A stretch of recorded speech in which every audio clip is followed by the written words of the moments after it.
Can you believe we're this deep into the NFL season? We got to make every second count. With DraftKings Sportsbook, you can make the most out of every game day.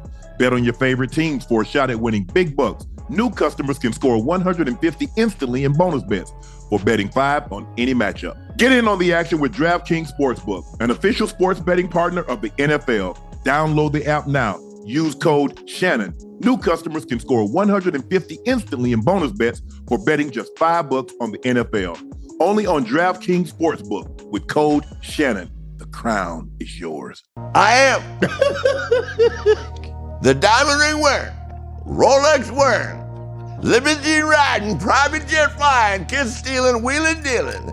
Woo, son of a gun that's having a hard time. Hold these gators down. Woo! All my life, been grinding all my life. Sacrifice, hustle, pay the price. Want a slice, got to roll the dice, that's why. All my life, I've been grinding all my life. Look, all my life, been grinding all my life. Sacrifice, hustle, pay the price. Want a slice, got to roll the dice, that's why. All my life, I've been grinding all my life. Hello, welcome to another edition of Club Shay Shay. I'm your host, Shannon Sharp. I'm also the proprietor of Club Shay Shay. The guy that's stopping by for conversation and a drink today is world renowned. He's arguably the greatest professional wrestler of all time. He's been wrestling for over 50 years, the most decorated, celebrated world champion in sports entertainment history, a 16-time world champion, the only man to be a 2-time WWE Hall of Fame inductee, an international icon, a limousine riding, jet flying, kid stealing, wheeling son of a gun. Woo! Thanks your boy, Ric Flair.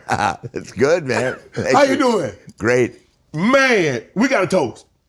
This is my cognac. Okay. I don't know if you drink cognac, but I got to toast it. I don't, but I'll have some with you. As we were telling y'all, cameraman, my grandpa used to drag us around the little small country towns before everybody knew who Ric Flair was. And that's when we fell in love with wrestling. Thank you. So it is an honor, and indeed honor, and a huge pleasure of mine to have you in this establishment. I'm honored. Thanks for coming in. Thank you. Huge fan. How have you been? I've been great. You was telling me earlier, you've had some medical issues the last several years. 2017 was 2017 was a pretty rough year. Tell us what happened. Well, it actually goes back to 2015. I had a bad stomach ache, but it came back and forth, right? And finally one day I woke up and it was really hurting me bad. So Wendy took me to the emergency room, my wife, and they were operating on me in 10 minutes, a ruptured appendix. Oh, man. So, you know the deal with the hospital, right? If you can't get out of there by 5 o'clock, they're going to check in, right? I know that real well. So I like the outpatient stuff, right? So at 5 o'clock, they were going to keep me, and I said, guys, I'm getting up. So I just got up, took the IV, took 10 steps, and I got a hernia. Right, so then, bingo, fixed that. But while they were doing that, they nicked my bowel, which caused bowel obstruction. So that it's a nightmare, right? That's one of the most, I've learned through just experience, that's one of the most horrifying things you can do. So it's 1 in a million, literally 1 in a million, that it will ever happen again. But I was drinking with a guy from Dallas in Tampa at a bar, and the next thing I knew, I woke up 31 days later. ICU for 31 days. Wow. Life support for 13 days. My intestine completely ruptured. I was septic. Total kidney failure, pneumonia, and respiratory heart failure. Wow. Yeah. And I You don't remember any of that? None. And I had no memory. When I finally woke up, I had no memory. I had memory going forward, but I had no memory of my past for 6 months. Wow. Yeah. Strange, right? And now I'm... Health is a horse. Yeah. I feel great. I mean, it's amazing. We hear these great stories about your wrestling days and your partying in Buckhead. How were you able, because that's... How were you able, because wrestling is such a taxing sport, how were you able to party all night and still do what you're doing in the ring? I don't know. I call it God's gift, and I never missed a workout either. You know, we wrestled twice on Saturday, twice on Sunday. I don't know. I like it. It's like I don't snort cocaine. I never have. I've eaten a few Xanax over the years on international flights, but I don't do any drugs, no painkillers. I haven't had any surgery, which is a miracle in itself. No knee surgery, no hip, no knees, no hips, nothing. Couple of back surgery. None. I broke my back in an airplane crash. You know that, right? Well, yeah. Yeah, and the guy told me wouldn't be able to walk at 45. I don't even have any pain at all. I'm ready. Wow. Yeah, and a cracked C5 in my neck, and that's back before the technology was such a. What it is now. My lat got smaller, my left arm, but that's all. What were some of your favorite spots in Buckhead? Oh God, I can't remember the name. They're probably not even open anymore. Oh gosh. I'm trying to think. You're what, 55? I'm 55. 55, yeah. I Googled the other day. Because you're so damn entertaining, you and Stephen, man. Because back then, you and I was talking on camera, wrestling was very regional. You had Georgia Championship Wrestling, you had Florida Championship Wrestling, the Mid-Atlantic Championship Wrestling. Florida was a rough run, no sleep. Because, see, I remember you and like the Dusty Rhodes and all those guys, Mr. Wrestling #2, Pac Song, you know, all those guys coming through. And like I said, my grandfather, we go into Baxter, we go into Vidalia, the Savannah Civic Center. The Andersons. Yes. Yeah, Savannah Civic Center was a great, that was our double shot. Yes. We'd work like Charlotte, like at a 3 o'clock show, and then drive to, I think it's 200 miles to Savannah from Charlotte, something like that, right? Yep. It's 100 to Columbia and 100 more to Savannah. Correct. And in Savannah, it's great. And of course, I have that great St. Patrick's Day. Yes, that is. It's a big thing right on River Street. Yes. I'm sure you've been there. Yeah, it's amazing, right? You wouldn't think, but I think, so I just love Savannah. Right. But we wrestled there, and it was a great venue for us. Almost always sold out. Yep. How did you become so popular with the rappers? Because you look at Offset, Ric Flair Drip, Killer Mike put you on the track, Pusha T. It's like, how did you become so popular with the rap culture? I don't know. I mean, like I'm literally I'll probably say Snoop while I'm out here if he's in town. I think it's because I wore jewelry and all that, and the drip thing came from the jewelry. Right. I was wearing jewelry, like Snoop said, I was bling for bling with bling. Right. Yeah. So when I'm looking at you and your style, you came in with the robes, with the feathers, and you were talking. I mean, you were really the first one that had the flair. You had, as they say, the drip. You had the swag. That's what they call it, swag. Yeah. You had that. How, did you know that, like, this is what I'm going to be? Yeah, I did, but I didn't know how to get there. Does that make sense? And it's a learning process. It's like going through school. You feel it, and it doesn't happen every day. I mean, if you don't really feel the character, you can't pull it off. Right. And I grew up. All I could think about was Joe Namath's 300 Girls a Senior in Your Town. I mean, that's what my role models were, right? And I got to meet Will Chamberlain. I mean, I was just, you know, by the way, what an athlete he is. I text Stephen A. one day, we're talking about the world's greatest athlete, and Stephen A. said to me, I'm not putting him over. Russell beat him every time they played. But let me ask you, because if I'm not mistaken, I think Buddy Rogers was the first Nature Boy. Absolutely. And then you came along. How did that go? Did you ask him, hey, Buddy, do you mind if I use the name? No, it's great. No. George God gave me the idea. And apparently he asked Buddy, but I did meet Buddy. So Buddy, he really was. He did dress, he tan, a great physique, much better than mine. He came walking in the locker room in Greensboro. He looked at me, walked over and said, Buddy Rogers, kid, remember one thing. There's only one diamond in this business, and you just met him. Hence, diamonds are forever. Right. Yeah. He was slick, man. Right. The way that you lived in the 70s, obviously the money in wrestling wasn't then what it is now. Oh, gosh. But you couldn't tell Ric Flair that because you live. Yeah. 200 pairs of alligator shoes at Bruce Friedman's. Wow. You've been a Friedman, right? I have. Right there on Mitchell Street. Everybody has. But how much money has Bruce got? My God. Well, I mean, if you were in the entertainment business, a basketball player and need everybody came through there. Yeah, they did. They did. Yeah. So, what made you decide to take on that persona? How did you perfect that persona? I felt it. I mean, ever since I was a kid, I just wanted to be. I wanted to stand out. And clothing was a way of standing out.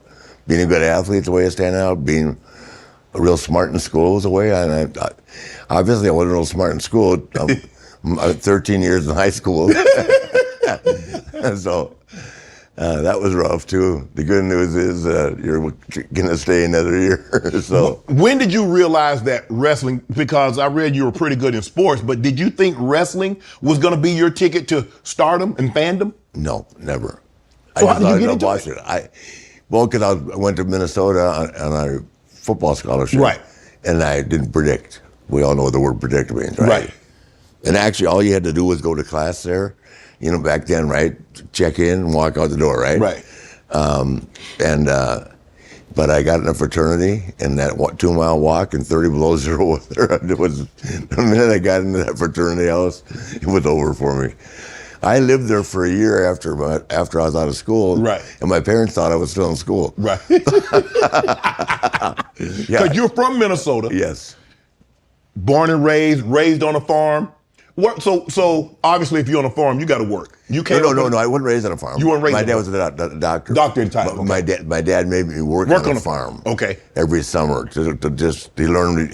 I had to learn how to use every tool, everything. And he had a friend, right, who had a farm in southern Minnesota, and I spent a month there baling hay. And my dad just wanted me to learn how to do everything. Right. But the first week I made $1,000. I haven't even attempted to start a lawnmower again. I won't sweep the floor. So what? If it's viable and it doesn't involve, I'm not changing a light bulb. Right. I'm not doing all that anymore. If somebody else can do it, you're gonna let them do it. Yes, absolutely. So this wrestling thing, I mean, you get the bug early on. Did you think wrestling was going to be, because like I said, it's so regional, did you think it was going to morph into what it became? No, I had no idea. I don't think anybody did. But it's so awesome that it has, and I mean, I think a lot of sports, and you grew up on, I think a lot of sports take a lot of what we've done in as far as entertainment, yes, like the NBA All-Star Game or the All-Star Game, the Super Bowl, because the WrestleMania, if you look at WrestleMania and the production values of shows like that, right, all the stuff, the glamour, the glitz, I mean, I think everybody's picked that up from the WWE, right, WWF, WWE. But how long did it take you to perfect the Ric Flair, to be able to talk on cue, to be able to have the catchphrase, the sayings, and to be able to be what you became? You know where I got that? I got that driving. We used to drive 3,000 miles a week, right? And listening to songs at night, drinking beer, driving on the road, just different stuff caught on with me. I was a huge fan of Chuck Berry, and I don't know. I call it a gift. Right. Very few people get it, right? But I had a lot of energy. To this day, I still do. I feel great. Did the promoters always? 74, I feel phenomenal. 74. Mm-hmm. And you had your last wrestling match, what, a year ago? Last year, July. You done? Done. you done. No, but I'm done physically, but not here. Mentally, you feel you can still do it, but the body just won't let you do it anymore. Well, the body will, but they won't. Number one, you don't want to see the body. Right. I'm going to wear a shirt, okay? Right. The cosmetic issues were they were rough to begin with, but after the surgery, Shannon, the cosmetic issues, I wouldn't take my shirt out in front of my wife right now. A part of your gift was trash talking. You once told someone, my shoes are worth more than your house. Yeah. I've spent more money on one robe than guys spent in 5 years. I've spent more money on spilled liquor in bars on one side of the world than you've ever made. No, one side of the world than you made last year. Yeah. How did you come up with that? I mean, you just sitting around like, okay, What can I say? I swear to God, it just rolled out. It just rolled out. I've just been around so long and around so many cool people.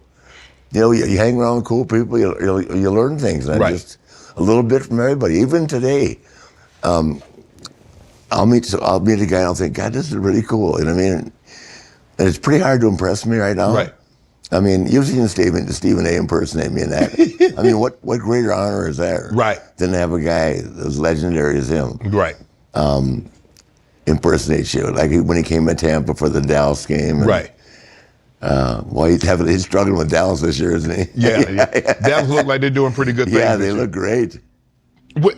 So when you started this, because it seems to me like the really good wrestlers, like they really have an outstanding personality and they outshine. You look at yourself, you look at The Rock, you look at the John Cenas, you look at the guys that not only were great wrestlers, they branched off, went to the movie aspect. Was that something that was promoted? Did they want you to be? Or? No, I had a chance to do a movie with Orion Pictures. A guy approached me out here when I was wrestling at the Forum in the 80s. Okay. And they wanted me to do a James Bond character. But the money I was going to make, number one, I'd have to take 3 months off. And back then, you know, we didn't have a guaranteed contract. Right. You had to work or you didn't get paid. You didn't get paid. Yeah. Correct. So I'd have to lose the world championship, you know, go make $230,000 on a movie or in the hope that it did well. Does that make sense? So right. I just, I think I made the right choice because I just stayed with wrestling and I've never looked back. So you don't look back and you see the money that The Rock is making, you see what he became, you look at John Cena. Well, I like it, but I don't think I was made for that. Right. I mean, those guys, you know, they all look, you know, the glitz and glamour that's there, but like The Rock gets up at 4 o'clock in the morning. Yes. Every day. Yes. And John's the same way. They don't miss a workout. Right.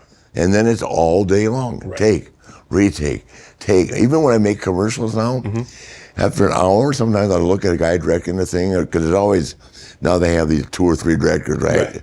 I'll go, guys, one of you make the decision. Because I'm only, like 5 o'clock, I'm leaving. I'm going to get a drink.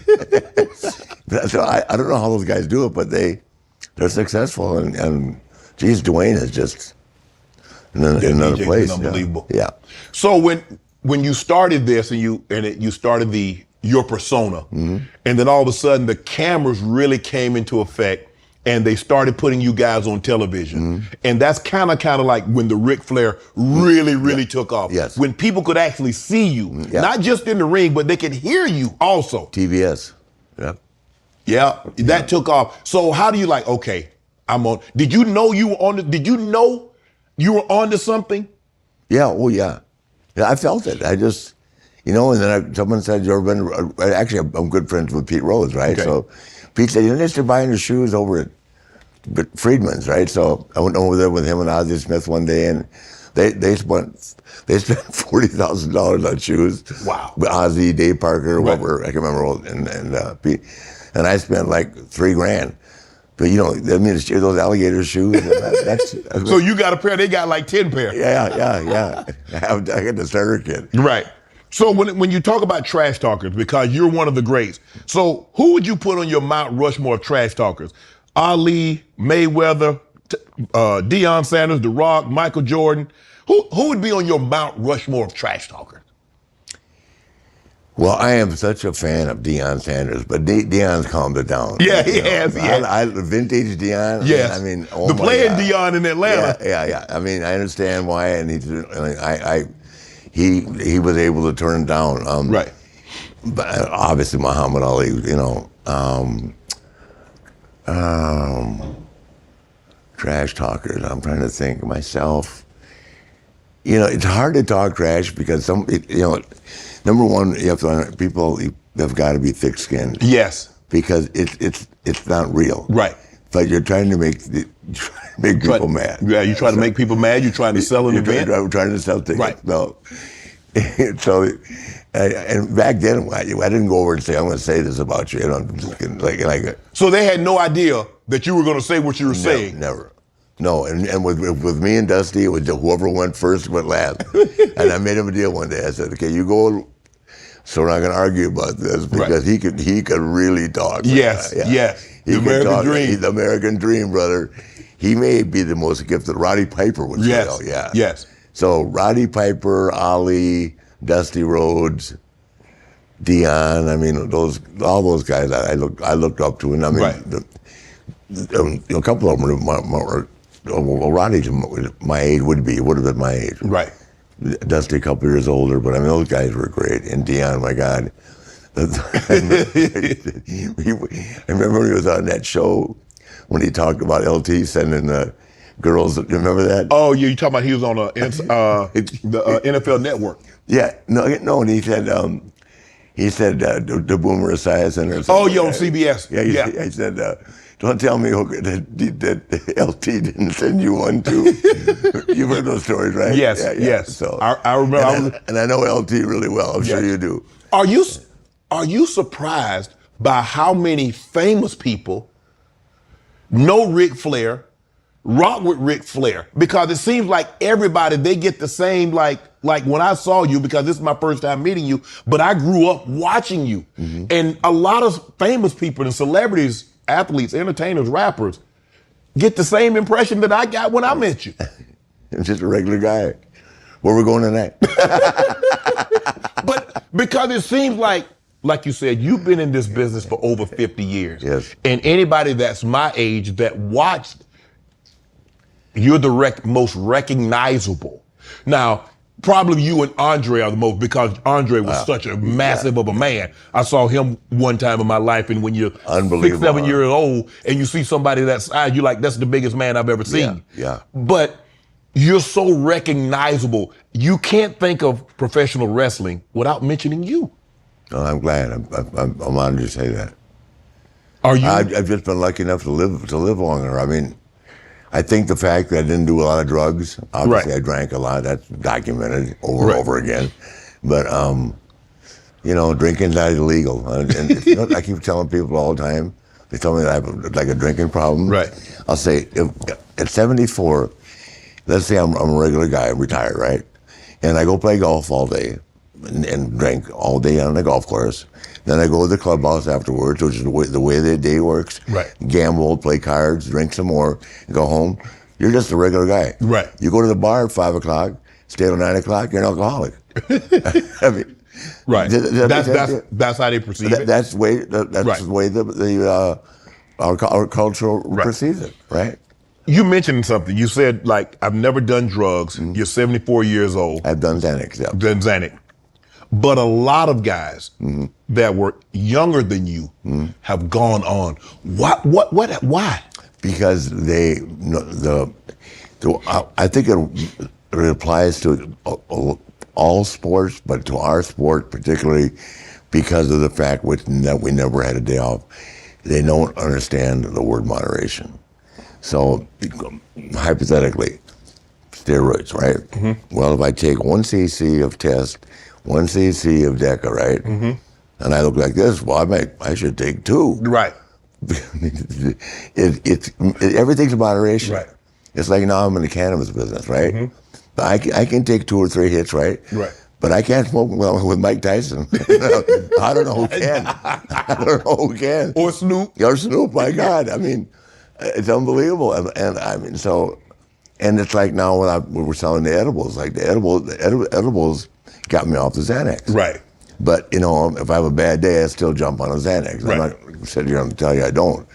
But the edibles, I mean, there's so much to benefit from that because how many people are eating Xanax? I mean, I admit it. Right. So how many people are taking it? It's so damn hard to buy right now. You know that people are trying to abuse it. Right. So what are some of your top, if I said, okay, Rick, give me your top 3 catchphrases that you've used in your career. I'm a woman, I'm every woman's dream, every man's nightmare, diamonds are forever, so it's Ric Flair, styling, profiling, limousine riding, jet fly. That's probably your most famous one. Yeah. That's probably your most famous one. If you don't like it, you'll learn to love it. Mm-hmm. All women want to be with me, all men want to be like me. Yeah. If you said, okay, they said, okay, Rick, you get 3, you got 100. Give me your 3 favorite. I am the diamond ring wearing, Rolex wearing, limousine riding, private jet flying, kiss stealing, wheeling dealing. Woo, son of a gun that's having a hard time hold these gators down. Woo! That's your number one of all time. That's it. Yeah. That's it. Yeah. So how did you to be the man? To be the man.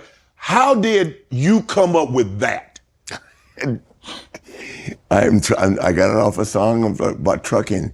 Some guy was saying he was trucking, and I just and you put Rolex wearing, private jet flying, limousine riding, kiss stealing, wheeling dealing. Yeah. Well, here's what happened. The private jet thing came around like this.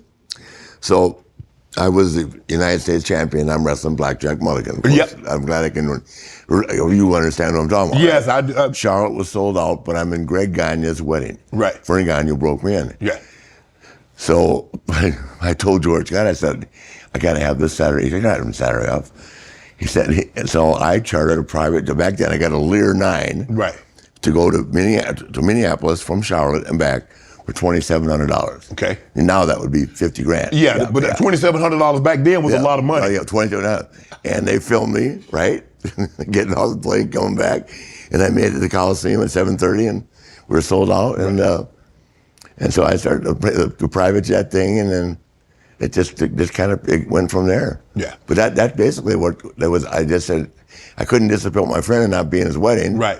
But I had to be back at WrestleMania. George Scott said, "Don't make Charlotte, just take the plane to Memphis." Right. Which was like the end of the world.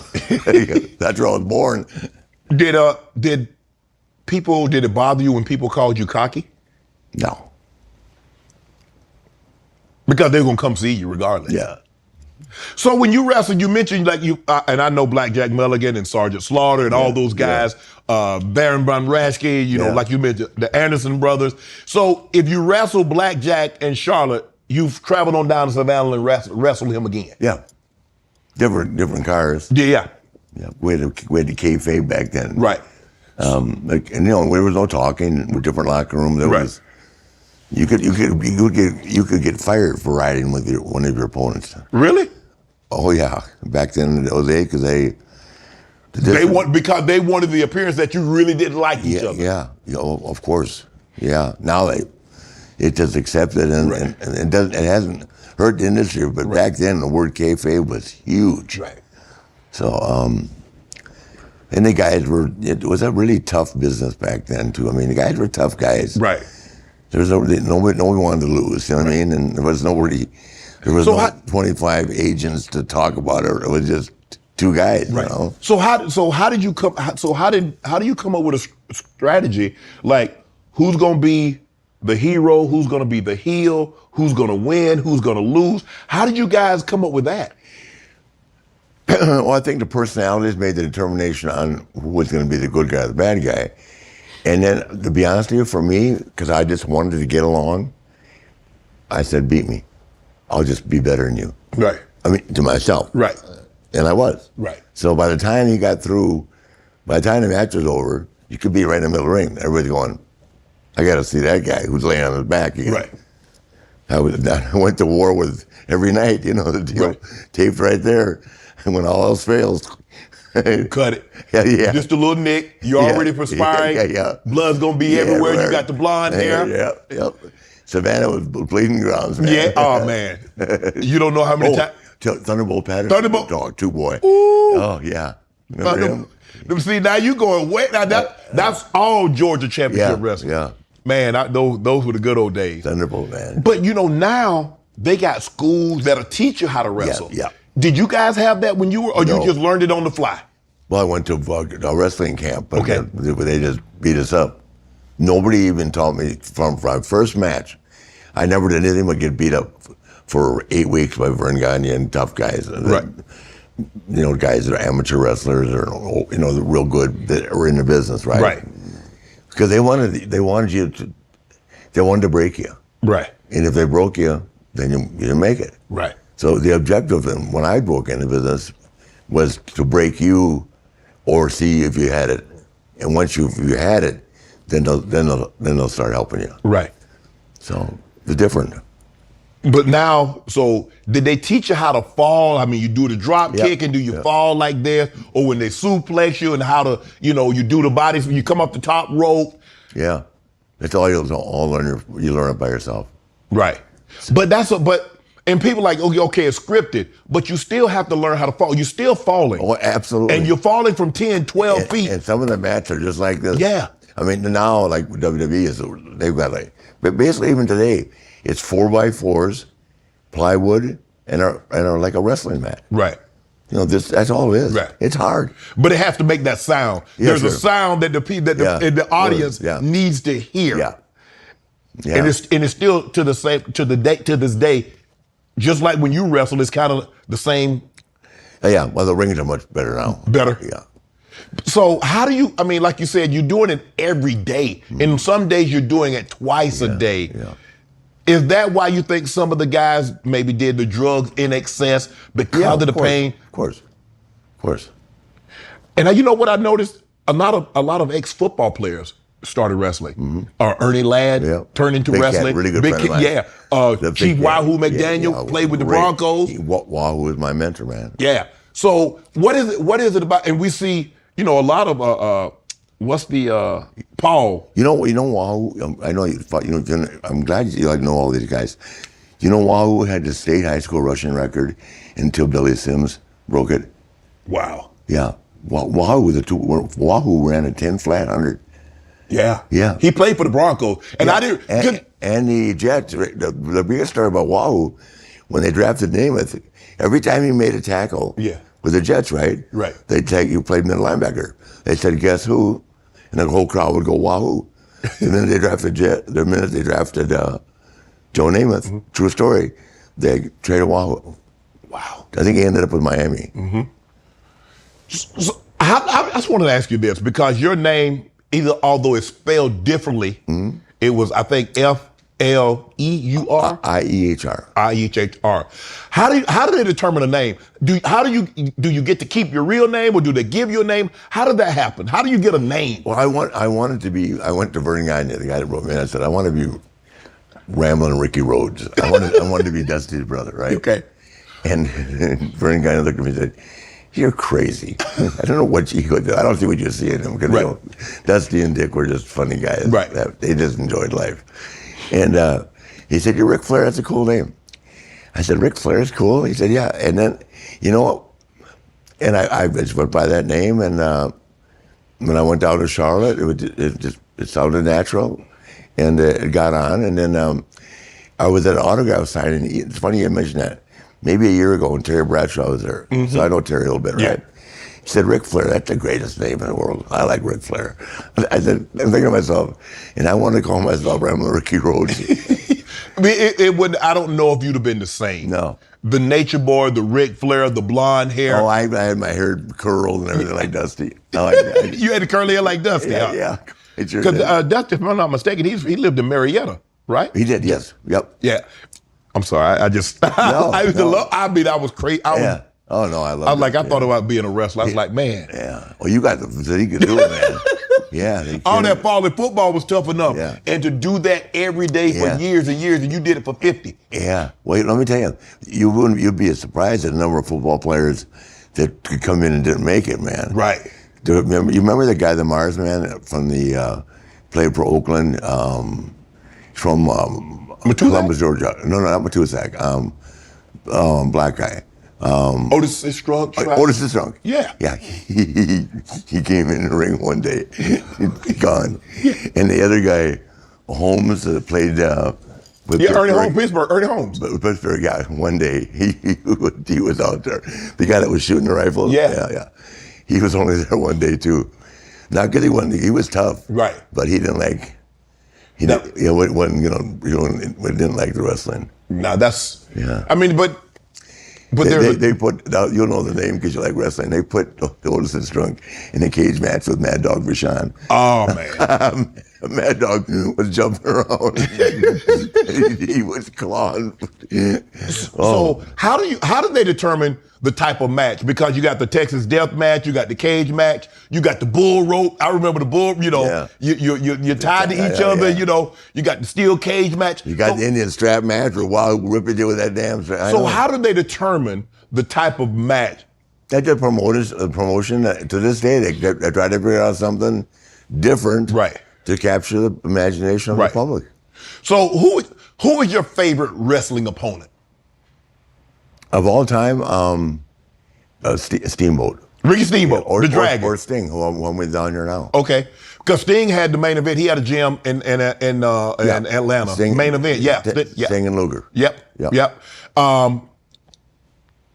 Partner, who's your favorite partner? Because you've had some partners. You had Greg Valentine. You the Four Horsemen with, I think it was you, Valentine, Tully Blanchard. But my favorite partner, it would be Greg or Arn Anderson.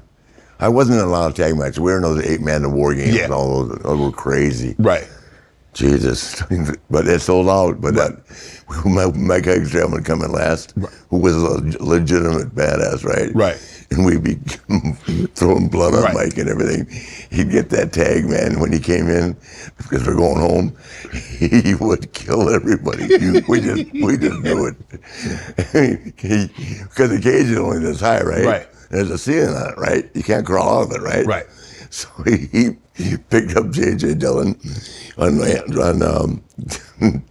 Animal Shoulders, which is a movie you don't want to do, period. But J.J. is a manager, right? And Hawk jumped off the top rope and spun A.J. down, separated his shoulder. Wow. Almost killed.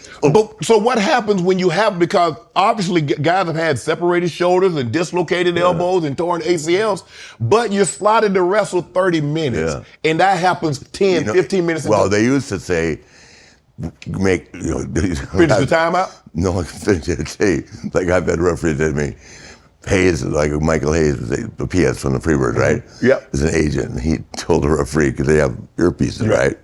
Tell him to tough it out. He's Ric Flair. Okay, my lip was. What happened is I hit the rope. Right. Came back and whipped me in the face, broke my nose, and that, Right. Tough it out. Right. But now they stopped the matches. Yeah. Oh, do they? Yeah. See, I remember. It's a heavy scrutiny on of the head shots. Right. No more shares of the head. I mean, no more foots to the head, because you remember they used to sling you to the rope and then hit you in the head with. Well, no, they still do that? What, the kick to the head? Yeah, kick to the head. Oh, sure, yeah. Wow. You got to hope the guy knows what he's doing. So when you look back and you look at all the names that you've wrestled, from Andre the Giant to, like you said, Steamboat and Bobo Brazil and Thunderbolt. Bobo, I wrestled Bobo a lot. Yeah.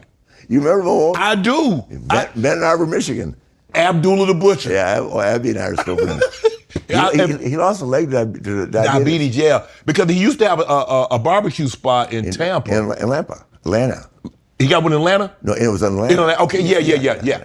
Yeah, I used to travel the Caribbean with Abby a lot. Right. Yeah, Abby, it'd be me and Abby against Carlos Colon and somebody else over there. And you talk about blood, man. That's all. Puerto Rico, that's all they want is blood. November is here, and we're in the heart of football season. Basketball and hockey are just getting started. So many games to watch on any given day. But wouldn't it be better if they were live? The best way to get tickets to any of these games this month is on Game Time, the fastest growing ticket app in the U.S. Game Time is obsessed with finding ways to help save you money on tickets. You can find exclusive deals and sponsor deals on games and concerts daily. With zone deals, you pick the section and Game Time picks the seats. For big time savings and with Game Time guarantee, you will always get the best price. If you find a ticket in the same section and row for less, Game Time will credit you 110% of the difference. So take the guesswork out of it. Buying tickets at Game Time. Create an account, redeem code Shay Shay for $20 off your first purchase. Terms apply. Again, download the Game Time app and enter the code Shay Shay, S-H-A-Y, S-H-A-Y for $20 off. Download Game Time today. Last minute tickets, lowest price, guaranteed. You mentioned you was born in Memphis. How many years did you spend in Memphis? Because I know you ended up being in Minnesota. Well, I only spent a month. I'm adopted. Oh, you okay? Yeah. That's interesting. Is it true that you were stolen? Stolen, yeah. Child traffickers? Yeah. And you ended up being adopted. Mm-hmm. So how old were you when you found out that this was your adopted parents and not your biological parents? I think you told me when I was like 5. Did you ever seek out your... No. So you don't know if you have brothers, sisters? No, I don't. As recent, it's funny that the guy... How many years ago was that, Wendy? 6. But 6 years ago, somebody reached out. My brother, my real name would be Fred Phillips. Right. And my brother reached out to me. I didn't have any interest. Really? Probably want to borrow money. You know that goes right. You didn't want to borrow. You didn't want to lend him any money, huh? I'll call Steve Austin sometimes. Steve, I don't want to borrow any money. Just call me back. Right.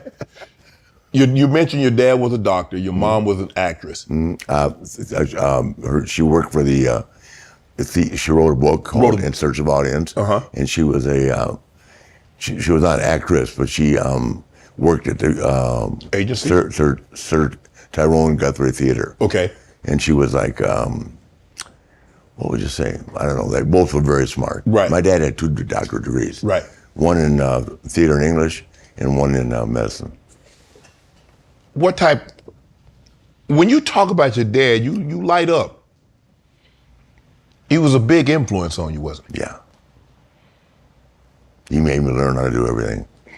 5 o'clock, if I'd be 5 years old, holler downstairs, shovel me out. Because back then, he was OBGYN, right? Right. When there was just a woman wanted her doctor. Right. They weren't being passed around the way it is now, right? Where who's on call, it's your turn out, right? I mean, I can't tell you, shovel me out, right? And he wanted to make sure I knew how to work every tool. But he was, yeah. We spent a lot of time together. I read where you had a lisp. You had an impediment as a kid. I had one. Letter lisp. So did kids make fun of you back then? No, I don't remember. I don't think anybody made fun of me. My parents maybe sent me to a speech therapist and all that. Right. Just it's funny. Like they did all this stuff, and I would just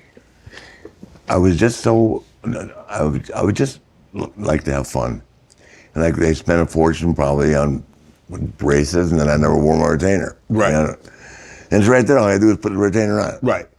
But it didn't.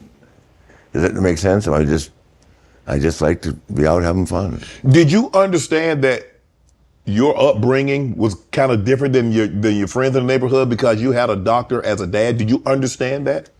Or you just looked at it, that's my dad, and I'm a kid, and I just want, like you said, you just wanted to have fun? Yeah, just fun. Oh, yeah. I don't think people back then didn't judge anybody. Right. Could be a doctor, I remember the guy across the street once worked for Hires Rookburger, if you remember them, years ago. I mean, another guy was an architect. I mean, the neighborhoods were family back then. I mean, it's a whole different deal now where everybody's so judgmental of everything.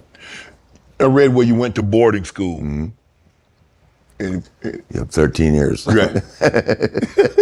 So why did your parents send you to a boarding school?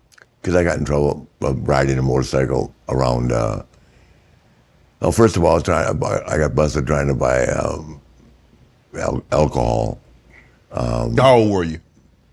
I was 15, but I had a leather jacket on. I was in college, right? Mm-hmm.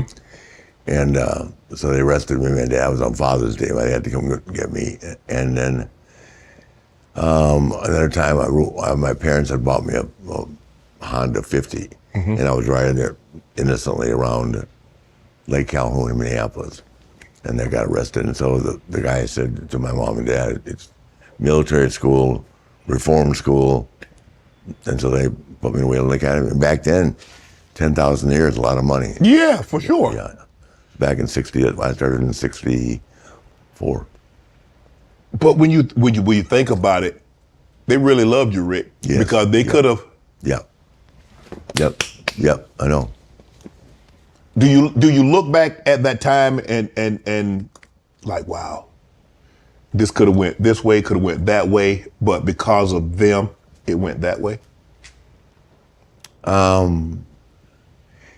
Well, you're asking, I'm going to get emotional. Even though I didn't do anything that is illegal or anything bad, I just feel like I didn't do them justice. Does that make sense? Yeah. Because they were such good people. I was just wild. Mm-hmm. Not bad wild. Right. Just, I mean, they drank and all that. It was like that, but You never know. I know, like when my dad died, it took me a week, not a week, 5 days, literally, to go tell my mom my dad died. The health care keeper kept calling me. Your mom wants to know how your dad is. I said, he's fine, he's fine. The minute I walked in that room and told her that my dad had passed, she looked out the window, and she never stopped looking out the window for 2 years until she died 2 years later. And she never spoke. Wow. So I don't know what she thought. Interesting that you asked me that. I'm sure that with a lot of people. Man. I couldn't, 59 and a half years, they were like this. And to tell her. Even though she lived 2 years longer, she really died when you told her he had passed. She just looked out the window. Is that why it took you 5 days? Because you knew the impact it was going to have on her? Oh, yeah, absolutely. Yeah, listen, so when my parents moved, they bought a place in a real prestigious retirement community in Charlotte. They moved to Charlotte by then. And when my mom had to go into assisted living, my dad was still in the apartment. So my mom would call me and say, your mom wants you to go find out where your dad is. Well, my dad was up at the bar.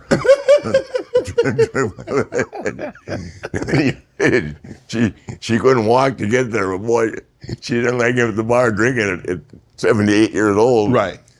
Think about that. Those are the funniest stories. Yeah, they were very close. Right. My mom and dad would read a 300-page book a day apiece. Wow. And I mean, I tell you, my dad would just read, drink his red wine at lunch, and then at 5, Manhattans and Jack Daniels. I remember I bought my dad a bottle of Jack one time, and he said, why would you spend the money on this? Or when I bought a $2 million home in Charlotte. my dad, my mom and dad, I was so proud to show him, right? Right. And my dad walked into the foyer and had marble floors and everything. He said, why is this really necessary? He said, Dad, instead of saying, this was nice, congratulations, son. I mean, it's crazy. They were so conservative. Right. What did you think your father wanted you to become? Do you think he wanted you to be a doctor or travel along that path? Well, no, let me tell you, this is another true story. So when I told my dad I wanted to be a wrestler, I was moving to Charlotte, and I was married at that time, my first wife. Right. Mother of my two oldest kids. And I said, can I borrow $400? He said, no, I'm not going to invest any money in something that's ridiculous. $400? I went to Vernon Guy, the promoter. Can I borrow $400? He said, no, this is when you grow up and learn how to do it. So I left. With no money in your pocket? Well, how much did you have? I had about $1,500. Okay. And I had like $3,500 or $4,000 that I left with Leslie and my oldest daughter. Mm-hmm. And then I got down there, and Crockett liked me right away, and he pulled me aside and said, how's this working out for you? I said, I love it. And he said, well, here, you want some money to move your family down? He gave me $10,000. Wow. I went, what the hell? Are you kidding me? Was Jim Crockett promotion? Yes. Jim Crockett promotion? The best. Yeah, it was. Yeah. But you did get, out of high school, you were if I'm not mistaken, a 3-sports star? Yeah. You wrestled, played football? Yeah, state champion wrestling in 2 years, played all-state in football, and shot put out as average. Yeah. You got a scholarship, play football at the University of Minnesota? No, where does it happen? I signed a letter of intent. That's why I'm so loyal to Harbaugh. Okay. Okay, so you're old enough to remember Bump Elliott. Mm-hmm. Bump was the coach. Right. Pete was the AD. Okay. So I signed a letter of intent, and then my academic advisor would not write a letter saying that I could predict. Right. So I couldn't go to Michigan. Right. So Iowa recruited me, and I went and spent the weekend with Eddie Podolak. Okay. So then, and I love that. Right. Social part of it. But in the summer I went home, and I met a guy at the gym and said, why don't you look at Minnesota? So I met Mike McGee. Okay. Remember Mike, right? Remember he played at Duke, but he was 80 in South Carolina, 80 at Southern Cal. I don't know if he's still living or not, but he said, and I went and met him and went and met Murray Warmath was the coach. And Right. So I walked on, but then once I got in that fraternity, man, I was The booze, the girls. Yeah. Football wasn't nearly as important. Yeah, the booze was great, but the girls were better. We were right next door to the Tridell house. Right. So you wanted to go to the University of Michigan. Yes, that's why I'm so loyal to Jim. Right. Jim and I've been friends since '89. Right. And John, we're great friends. Right. So when you said, okay, I'm gonna be a wrestler, you go all in, you move to Charlotte, and basically you go all in. So what was the training? So, Jim Crockett ended up giving you $10,000 to move your family down, but at that point in time, there's a point of no return. You have crossed the Rubicon. There is no turning back now. No. This is it. This is it. This is what you've decided to be. I think I'm the only wrestler that I can think of that never moved. They wanted me to move to Atlanta. They wanted me to move to New York. They wanted me to move to Florida. I just never did. Now that I live in Florida, I loved him. Right. So basically, you just commuted. Mm-hmm. Wow. Wendy's got two places at Rosemary Beach, Panhandle. Mm-hmm. Yeah. She comes to visit me and stays for a week. She said, I'm only coming to the fraternity house for a week. I'm out of here. Right. She's going back to the quiet beach. Right. So how do you train for wrestling? I mean, do you you bench press, squat, you do cardio? Yep. What's a wrestling? I mean, obviously you have to wrestle to get, to understand the moves. How do I train? Yeah, how did you train? When I was training, I did 500 free squats every day. Okay. And then when I was heavier, I totaled 1640.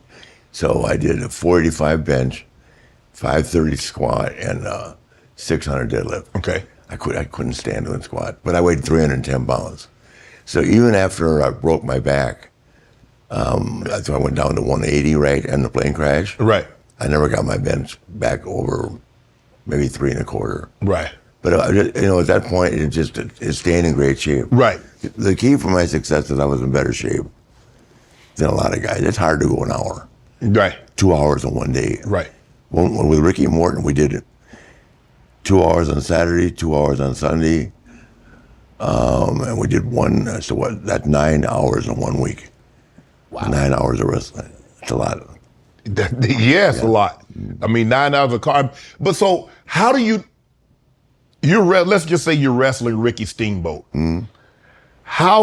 Are you guys okay, I'm going to sling into the rope. So how do you know? Just call. He trusted me. You got to be a ring general. I'm sure you said to I don't know, I can't remember which quarterback you played with, John, but yeah. I'm sure there were times you said, John, throw it to me, I'll catch it. Right. I know I can beat the guy. Right. And it's kind of like that. You trust each other. Right. And then you have chemistry, and if the chemistry is there, I mean, that's one of the key things you guys talk about. Right. It's like I'm watching LeBron last night. I mean, I don't know what in the hell, but the guy is unreal. He is. I think he had 38 points last night. He had 28. He had 28, 10, and 11. He had a triple-double. 28. Yeah. Yeah. So I'm watching on the airplane flying in. Right. And I'm thinking to myself, Alan Hahn calls him an old man. Right. Alan Hahn. That's a guy he gets on Get Up once in a while. Okay. Yeah. Calls him an old man. Mm-hmm. What an insult. I want to jump through the TV and strangle these guys. So you're a LeBron fan, huh? Oh, God, I love him. You kidding me? The king? So LeBron, Jordan from North Carolina, had a place in Charlotte. I know Mike real well. Yeah. Wendy's met Michael. Right. You mentioned the plane crash. 6'8". Yeah. 265 pounds, 6'6", 215. Right. I know he was unreal, but what record does LeBron need to break to be this? I mean, he may average 30 points a game this year if he wants to. It's unreal, isn't it? And he don't take time off. Nah. Nah. If he's, I mean, the thing is, he doesn't cheat the game. You know, when he's out there, he's giving you everything he has. Yeah. And for him, if he can't go, you know something is seriously wrong, because he really, for him to maintain the level of excellence that he's had for 21 years, that's love. That's dedication. Yeah. Well, I was sitting there watching, and if you watched the whole game last night, he started out, he just turned it over a couple of times. It's like, it's been doing it to me like he's been doing it so long. Right. And he spends so much time, in my mind, that's the way I perceive it, trying to get other players in. He does. He loves to get the ball to the other guys. Yes. Then when anyone says they're not making the baskets, he says, I'll just score. Yeah. And you know what? He just scores and wants to. Right. But who's going to stop him driving the lane? No. From the outside? I mean, unreal. No. Pulls up a 3-point, all of a sudden, I guess I'll play down hard. Right. I don't know how he does it. He's unbelievable. Yeah. You mentioned you were in a plane crash and you broke your back. So obviously that's got to be a very, very scary feeling, because plane crash, there are not normally a whole lot of survivors. So what's going through your mind as the plane is starting to go down? I don't remember anything. When the second engine shut down, we were at 6,000 feet. And I don't remember. The first thing I remember is back then they were putting this, you remember the ambulances, like, where they were racks, not the luxury like today, right?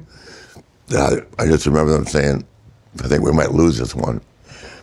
And that was you? I thought they were talking about me. No, it wasn't me. It was the pilot that eventually died. Okay. Yeah. But we couldn't talk. And I woke up, but the funny thing is, I was wrestling Wahoo that night, and we were talking about the kayfabe, right? Wahoo and I were a big angle, and Johnny Valentine and Tim Woods were. Okay. Well, Woods walked out of it, and by God, he went to the territory would have died. They'd all found out we were in that plane together, and Wahoo, when Wahoo came in, this is the Wilmington where Mike's from, right? When Wahoo came into the hospital, he came in running, and it scared him, but I thought he was coming in to beat me up. Right. Because what had happened is I had hit him with a table leg in the angle we shot. Right.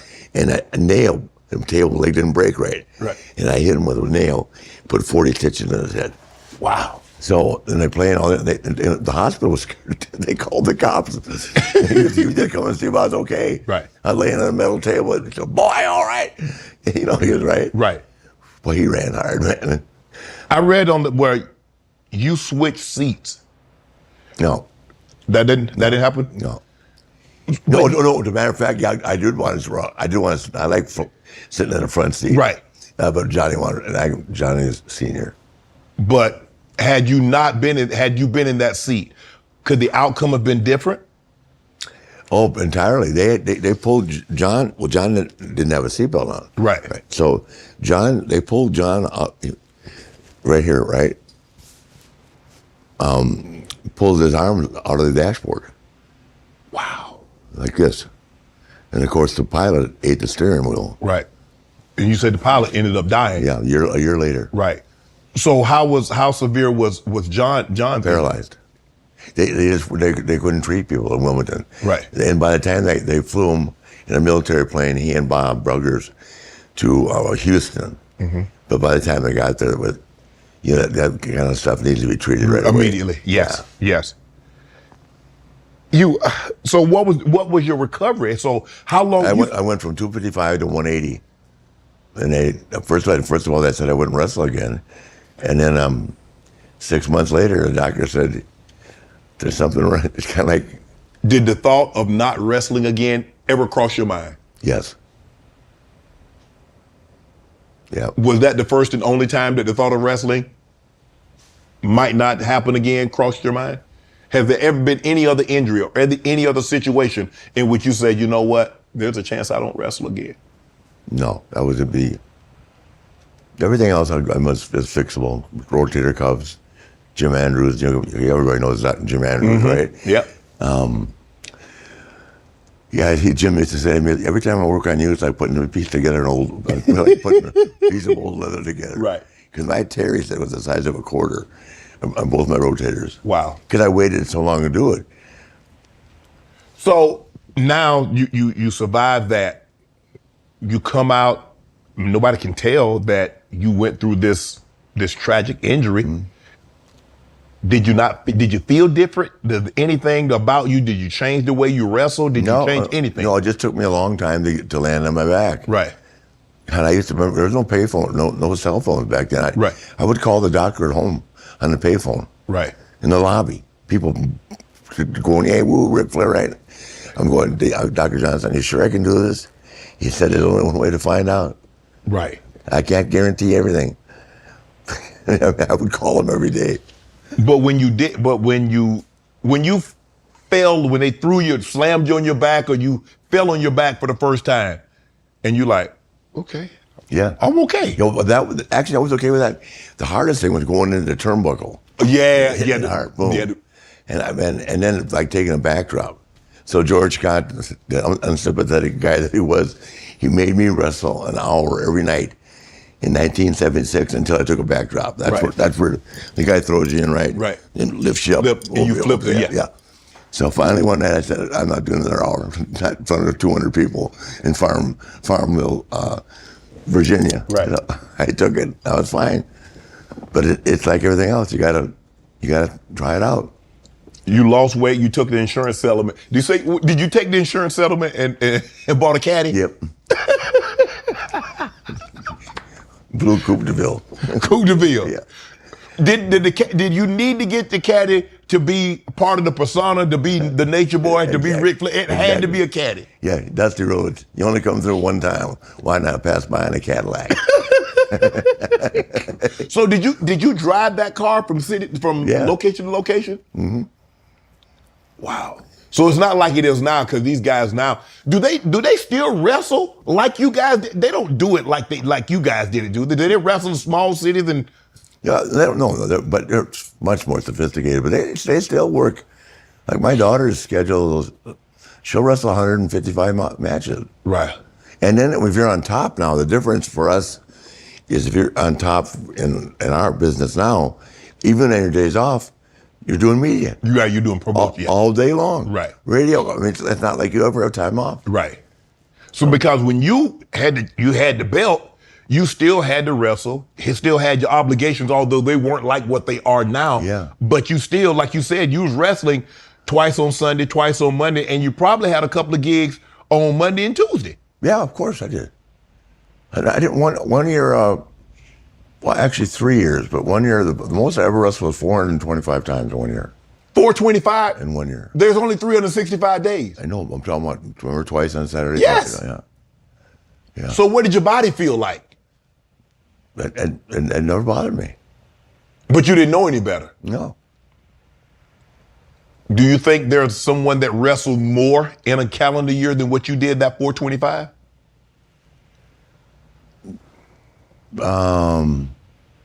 I doubt that, but I'm pretty sure I've wrestled more because here's my deal. I tell people this and they just can't believe it.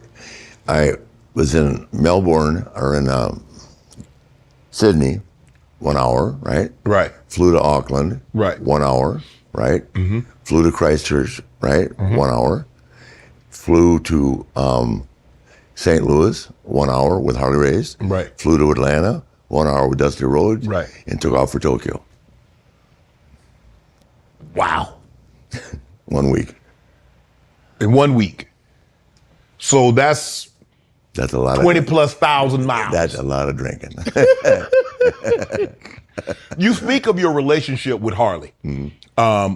Harley was, when I was growing up, he had the belt. Like he was the man. Harley Race was the guy.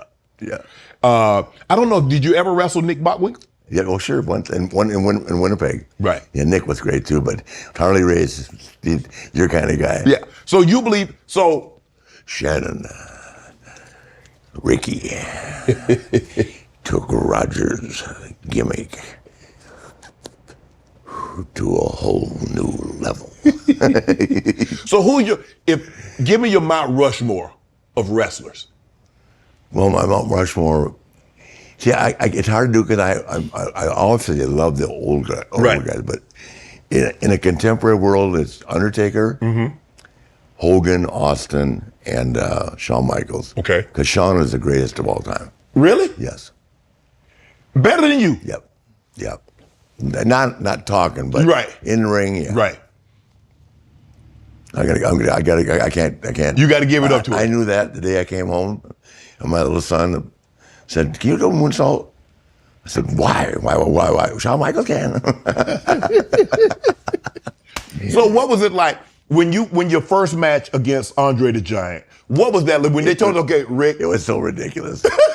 Because he's a mountain of a man. Yeah, he just took me over the headlock. He said, "Boss, just have a relax." Normally, I used to say to Big Show, right? Big Show tells that story. Can I use semi-graphic language? Sure, go ahead. That's how I would. If it's too bad, we'll No. I would go with the Big Show. Sell your balls in your eyes. That's all you need to do. Right. So I give him a ball shot. Right. Big Show dropped to his knees. He's my size now. Right. Boom, boom. I can actually work with him. Right. But when he's standing up, not a chance, right? Yeah. If I blind him, he can turn out to blind me. When I poke him blind eye, walk away from me, and anybody, 120-pound defensive back, you can clip a guy. Right. You start to think of a logic. Right. Because no one's going to believe, not going to have a test of strength with him. Right. You know what I mean? Right. And he's a great athlete, man. He played basketball at Wichita State. Right. Who's bigger, Big Show or Andre? Andre. 540. He was that. Yeah. And they tell the stories of him drinking 102 cans of beer. 106, I was with him. Downtowner in Charlotte, North Carolina. And Frank Von Wall drank 56. That was his original manager. I was listening to his documentary, and he was so massive, and he was going to have surgery, and they didn't really know how much anesthesia to give him. And it's like, they said, he can drink. I think they said 2/5 of vodka, and it's like, okay, and so they deduced 2/5 of vodka, and still walk. I mean, for a man to drink 2/5 of vodka or 102 cans of beer and stand up and walk out of a bar, that's not normal, Rick. No, well, he a couple of times he fell down. Well, who got him up? Well, they didn't. What happened? They took him to his room in Boston one time, and he fell down on top of Pedro Morales. Oh. In between, and he was caught between the bed, and Pedro couldn't get out from underneath him. He literally they fought like it had 500 pounds on top of you. Right. And all you can do is try to nudge the bed over. Right. He just falls asleep. They just leave him in the lobby. So how do you like, okay, Andre, Rick's gonna win tonight, or this guy's gonna win? Because nobody can really beat him if he didn't want to lose. No, exactly. He didn't. So was he? And here's the thing: Harley used to suplex him. Yeah. And so I would say, you'll like this story. We were in Greensboro one time, and he was Harley suplexed him and slammed him, and Harley stood him up. Yeah. And I go to Harley. Did you ask him if I could? I mean, I was so Harley had this unreal, not a weightlifter, but that body strength. Yeah, yes. And I said, "Did you ask Hunter if you could do that?" He's got a Marlboro by now. Ask him what? I said, slam, suplex, kick out on 2. So he told him what was going to happen? It was that. Nobody argued with Harley. Nobody. So what are some of your favorite locker room moments?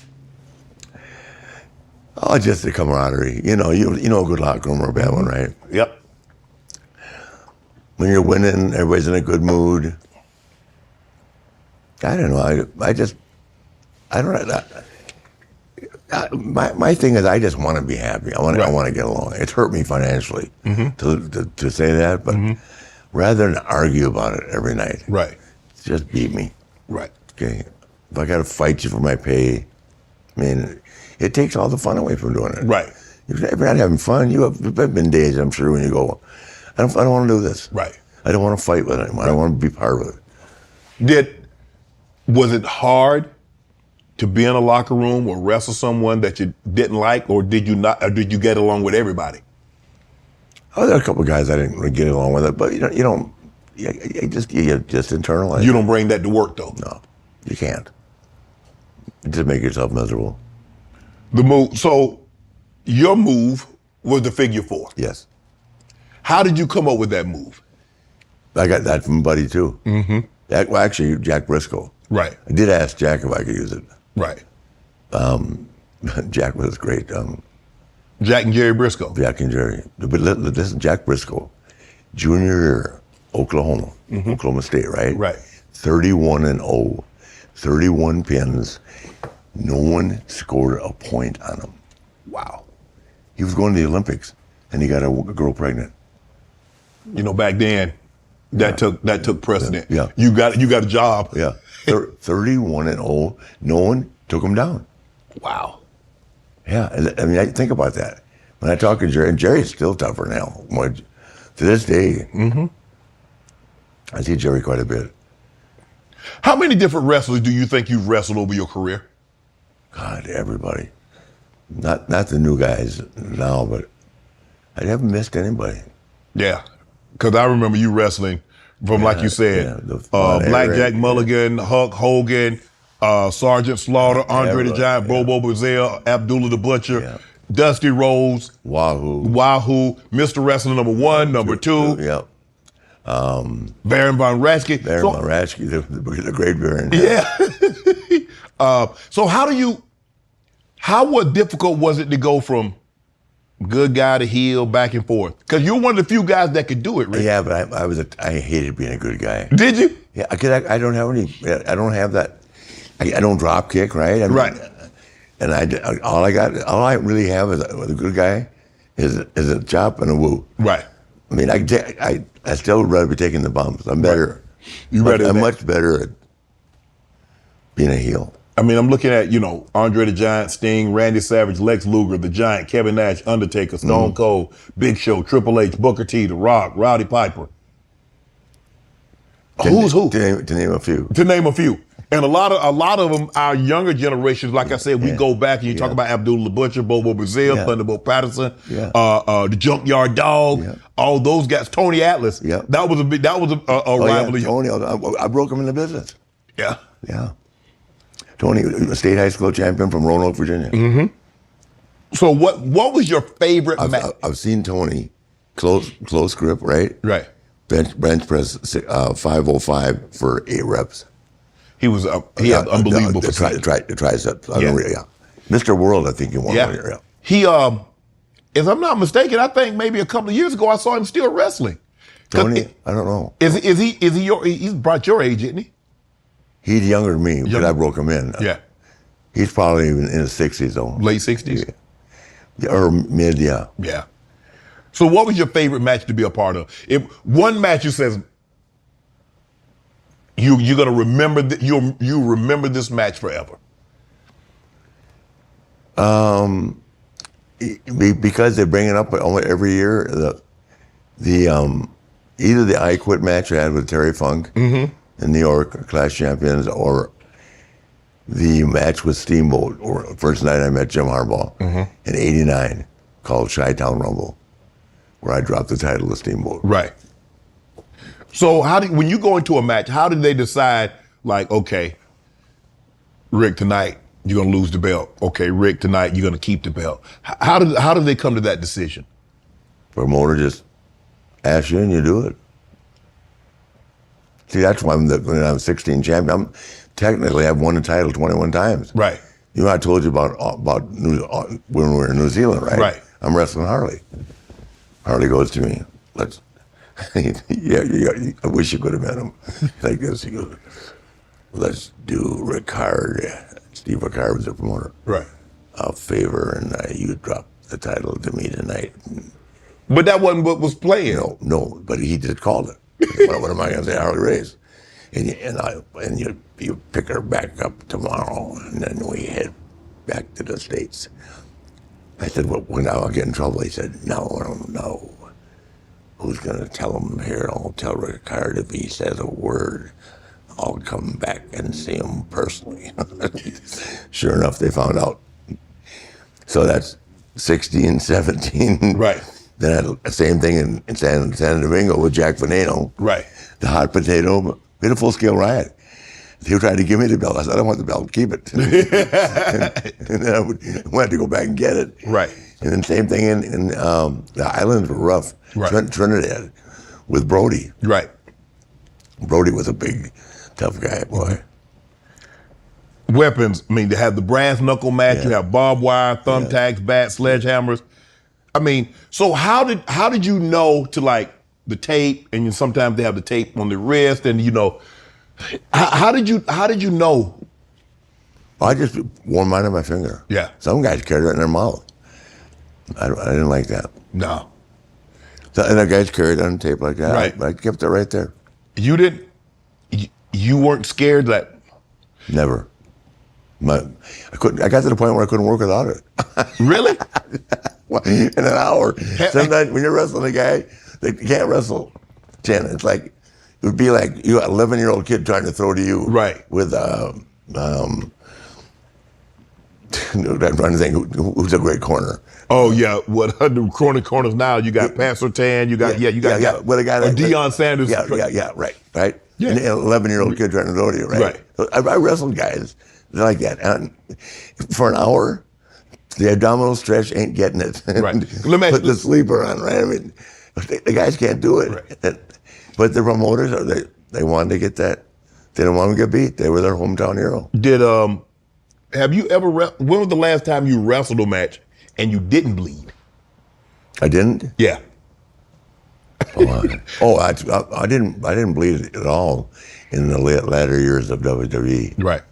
No, he got real strict about that. Okay. As a matter of fact, Jericho hit me with a TV monitor. Right. When we were doing that thing with Mickey Rourke, and he fined Jericho because I didn't put my hand to the block. I'm just trying not to, right? Right.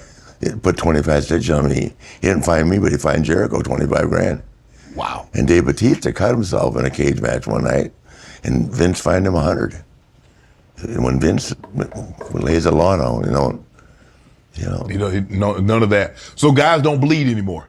No. Wow. AEW allows it. Right. But it's not mandatory. It's optional. Right. The worst injury that you've suffered. It's just so hard, and I know this is old school, but you grew up on old school. I did. So if you throw a guy into a cage match, bang his head, Right. and he doesn't bleed, right? Right. How is that? That's the phoniest part of it all. Right. But in the old days, what you liked when you saw it bleeding, right? You couldn't wait to see. Yeah, I see a guy get hit with a chair. I'm expecting his head to open. Yeah, exactly. It's supposed to. Yes. So that's why the headshots are out. Right. But those are pretty much out everywhere. Seeing you had a torn rotator cuff, tricep, staples in your head, concussions. You've never had hip, knee replacement. No, I've never had a concussion that I know of. Really? No, I probably have, but I don't. They probably didn't call them concussions back then. You got your bell rung. Yeah, exactly. So if Ric Flair, I'm gonna go back and I'm gonna take you all the way back. If you had to do it all over again, what would you change? I don't know. I get to ask that question a lot. I don't know. I couldn't have been a world champion. Here's what my best answer I can give to that is why am I looking up at 74 to be sitting here with you? That's how I look at it. That's how you look at it. So when there's things I've done wrong. Right. But maybe I wouldn't be here with you. Right. And at 74, what 74-year-old ex-wrestler sitting here with Shannon Sharp? True. Obviously, The Rock is right now, but it's of that old guard. No, but I'm answering the question. You wouldn't. You don't. You wouldn't. How many wrestlers does Stephen A? The highest rated thing on ESPN, I would assume, for a steak is. I'm gonna kill that bad dog. He's bad dog. He badmouthed the Harbaugh yesterday. The first 3 days of the week with you guys are the best. So was pay-per-view the game changer for wrestling? Yeah. So much money. Because that was when they first did the WrestleMania. Yeah. Yeah. That's where the big money is. Right. Yeah. But it's what's amazing to me, and I'm sure you've thought about this too. When they do Raw or SmackDown or AEW as their shows, Summerfest, whatever they get. The arenas, even though it's on TV, right, the arenas are sold out. And I can't imagine why anybody would want to sit in row 840 Right. in the bleachers Right. when you could be home watching it on TV. They want to say I was there. Yeah, it's amazing. It's isn't just like in a football event or Yeah. you at the very, very top. Yeah. But something special might happen, and I can say Yeah. I was at that game. Yeah. What do you think about the guys playing in Europe on all this? You think they enjoy it? Yeah, they love it. Yeah. They love it. Yeah. They- I didn't they- realize they go on Friday. I thought they'd go in England or Some go on Friday, but I think the Dolphins went like on a Tuesday or Wednesday. Oh, they did. But a lot of times they say like if you're not going to go over there for the whole week, it's just best to go, Friday, play early Sunday, and then yeah. hightail it back. Yeah. So WrestleMania is the Super Bowl for wrestling. Yes. It's the top of the top. Yes. And if you're the last match, if you're the Main event. that's how many of those have you done? I've never been to the main event. You've never been to main event? I've never been to the main event. Why not? Well, I'm not taking anything away from me, but I was never really a big star in WWE. Does that make sense? Yeah. When you talk about the big stars of WWE, you're talking about The Rocks, the The Rock, Cena, Hulk, Undertaker, Right. HBK, Right. I mean, all those guys. And I was a co-main event, I guess, with Randy Savage. Mm-hmm. But I've never been on last. My daughter's been on last. Right. I haven't. Right. So she reminds me of that periodically. But I think the thing, without you and those old guards, there is no WWE. Yeah, but you don't want to say that too loud. That's the truth.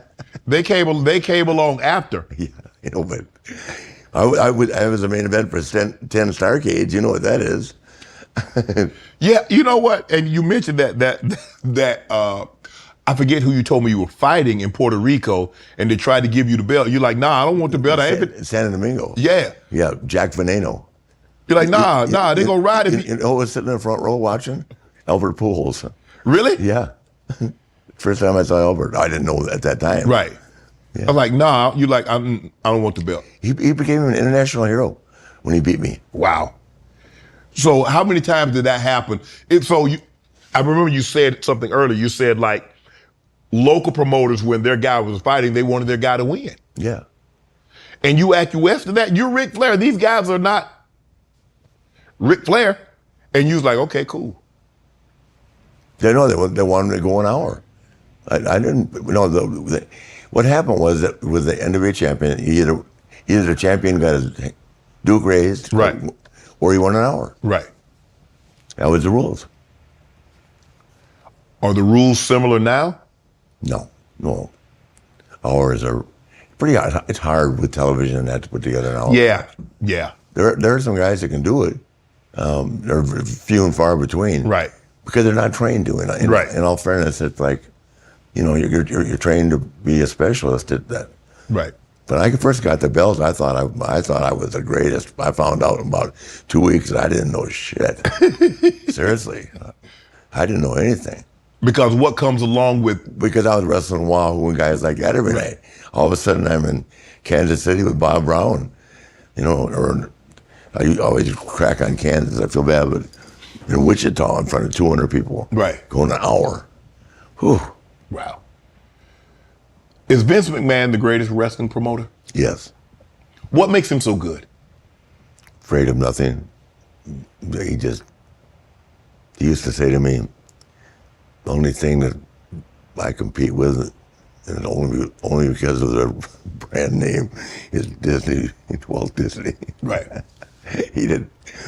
I'd say to him, how do you, because I got to be, I could talk to him.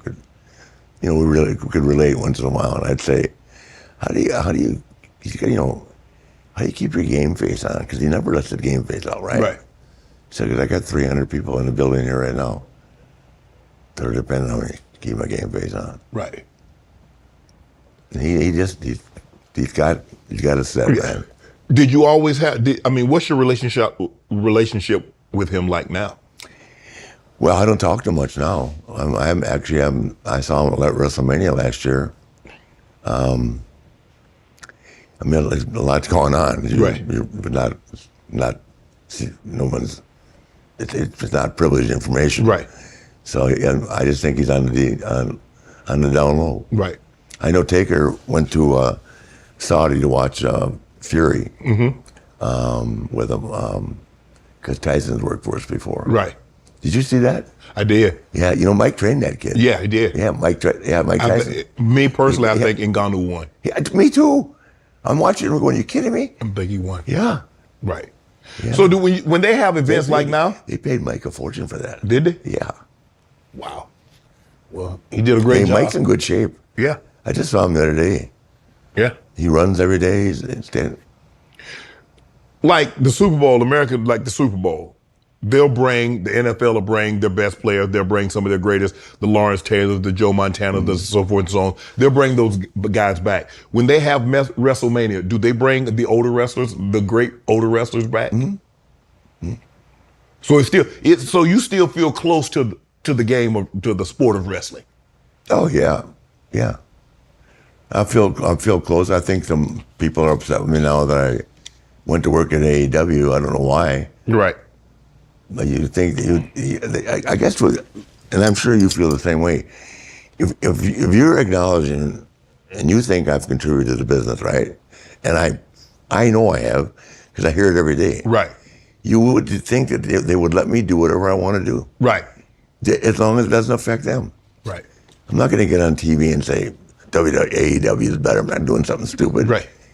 I'm just working. Right. That's all I know how to do. Right. But they're mad. Not mad, but they did something. I'll tell you off camera. Is it that you're bigger? I mean, look, they got some stuff, but their stars are not you. I mean, unless it's The Rock or one of those guys, that guy's not you. Not you, Rick. Those guys that's wrestling now, everybody knows who you are. I mean, you're in songs and everybody like, man, that's the Nature Boy. Everybody can't have that. I know. But people begrudge me that. You don't. No. But you know the old saying that you want to hear someone doing good but not too good? Or not better than me. You're not better than me. Yeah. That make sense? Yes. Oh, I forgot some of the guys that also played. Luger played football, Goldberg, Brock Lesnar, Roman Reigns. Yep. Yeah, Brock almost made the Vikings. Yes. And hadn't played football since high school. Right. He's a beast, man. What football player did you think could be a professional wrestler now? Well, he did. He did a hell of a job. LT wrestled. Bam Bam Bigelow. Yeah. Yeah, LT is just a different cat, right. Man. I mean, Jesus. Rodman wrestled. Dennis did, yeah. Dennis not a good friend. You think Dwight Howard would be a good wrestler? No. I think he's too lanky. Too lanky? Yeah. And, I don't know how his knees are and all that. It's right. It's a stopping and starting. Right. I love Dwight, but I think I heard he's trying to get into NXT too, but yeah, I don't know. I think it's a little bit too late. It takes a while to learn your craft. Right. And then you need to be really young to take those falls. As you get older, falls hurt more. Yeah. Yeah, it takes a long time. It's like our saying is, time off is your worst enemy. Right. So is that why guys rush back so soon from injuries and things like that to wrestle, because you said time off is the injury? No, I mean in terms of your skin. Yeah. Mat burns and stuff like that. No, I think that they're very conscious of people coming back too early. Right. Because, when you tear a tendon and stuff like that, and look at this poor thing. I mean, I've never met him personally, but when I heard that Watson played that whole game with that shoulder. Yeah, broken shoulder. That's pretty courageous. Yeah. A lot of guys would walk off. I'm looking at celebrity guys that's wrestled. Mike Tyson, Mr. T, Snoop Dogg, Shaq. Yep. What about Shaq? Shaq did a good job. He did. Yeah. He did. Yeah. Mayweather, Gronk. Yeah. I mean, and now you see Logan Paul and Pat McAfee wrestling. Yeah. What do you think about Logan Paul? You think he's doing a good job? I think he's doing a real good job. Right. Yeah, he's better than some of the guys that have been doing it. But I didn't know that Shawn Michaels was training him personally. He's not afraid to do anything. Right. That's some of that stuff he does. For a guy that hasn't done it his whole life. Yeah. I love it. So what's it like? I mean, because you mentioned Lawrence Taylor, and he's a friend of yours. Pete Rose, Charles Barkley. Yeah, real good friend. Yeah. So what's it like? Because Rick, you're one of the few wrestlers that have celebrities outside of your sport that embrace you. Football players, actors, actresses, like I said, rappers, baseball players. They hang with the Nature Boy. Yeah, yeah. Me and Charles Barkley. He just asked me and Wendy to go to the who was in town? I can't remember. Anyway, to a concert in Atlanta, but we were in Florida. Right. Yeah. How he owns a suite in the Ritz. Yeah. In Atlanta. He bought a suite. So he stays down there now, huh? Instead of traveling back and forth, because he got a place, I think, in Philly and in Arizona. Yeah. You wrestle 50 years, and Tom Brady played 23 years. LeBron is now in year 21. What is it that allows you to wrestle as long as you did, at the level in which you did, and guys like Tom Brady and LeBron to play as long as they have at the level they have? Well, for LeBron, I think it's just, number one, he's got an unusual gift, but he also trains like a madman. I don't know. I just think that Tom Brady, for that mild-mannered demeanor and that, I've heard that he's a brutally fierce competitor. Yes. I mean, he's not afraid to scream at somebody. Yeah. But you don't see that when all you see is this incredibly handsome guy, you know. But I've heard that he just pushes himself. Right. And he expects everyone else. He'll let a guy know if he drops the ball, you know what I mean? Right. When you kept wrestling and people were saying, man, Rick he's tarnishing his legacy, man. He needs to just go out on top, man. When you hear that, I know what I'm going to say when I hear it next time. I just was on Shannon Sharp show. Where were you? But you didn't feel like it's your legacy. You felt you should be able to wrestle as long as you wanted to wrestle. Considering your contributions, you should be able to hey. But I want to do. Right. And then once again, if you could do it, you would too. Right. And not you. No. The other people that. Yeah. The match Shawn Michaels at WrestleMania 24 in 2008, it was praised as the match of the decade. Is that when you actually wrestled him, is that when you realized just how great he was? Or you knew? No, I knew how great he was before that. I had no self-confidence back then. Right. And he's the first guy ever, not even Harley Race said to me, he said, just shut up and listen to me out there. And then he said, he looked right in front of me, and we call it Gorilla. Right. In front of Vince, the whole place is sold out.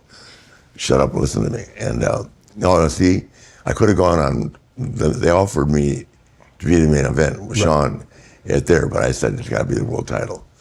So I missed that one opportunity. Right. Vince has treated me like gold. Right.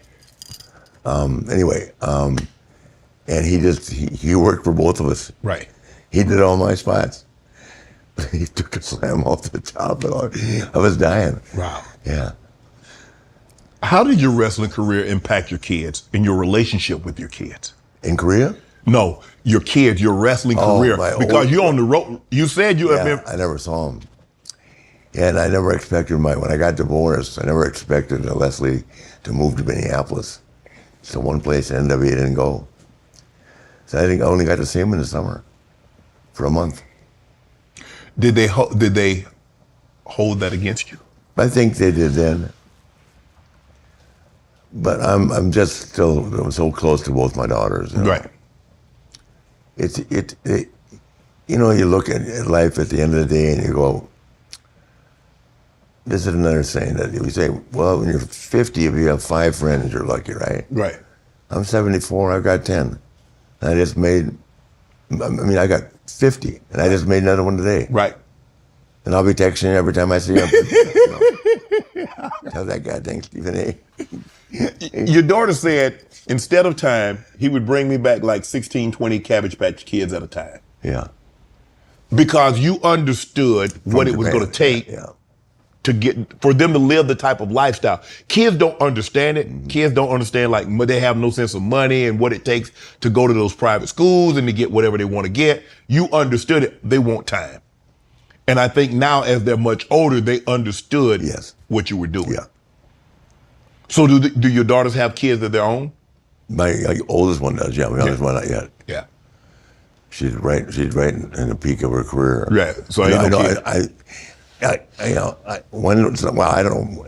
I think she's trying, but she's so damn good at what she does. Right. I mean, you've seen her, right? Yes. Yeah. Did you think that's what when did she tell you, like, Dad, I want to wrestle? She never even watched it. I mean, she came to see me, but she didn't watch wrestling. She was watching Grey's Anatomy or You watching other things other than wrestling. all that stuff, right? And but we were in Miami for the Hall of Fame, and one of the guys that worked in the office looked at her and said, "Why aren't you in the wrestling business?" Because she's a world-class athlete, Right. and